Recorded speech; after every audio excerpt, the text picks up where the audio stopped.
আসসালামু আলাইকুম। অনেকদিন পরে ঘরে বসলাম, তবে একটা গান গেতেছি আমার ছেলেরে নিয়া। তবে গানটা এই কবি রমেশের লেখা। তবে আপনারা সবাই সাবস্ক্রাইব করবেন, কমেন্ট করবেন।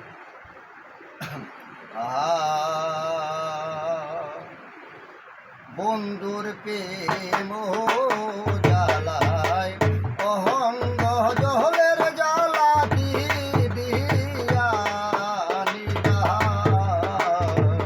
বন্ধুর প্রেম জ্বালায় অহঙ্গ জহলের জ্বালা দিয়া নিবা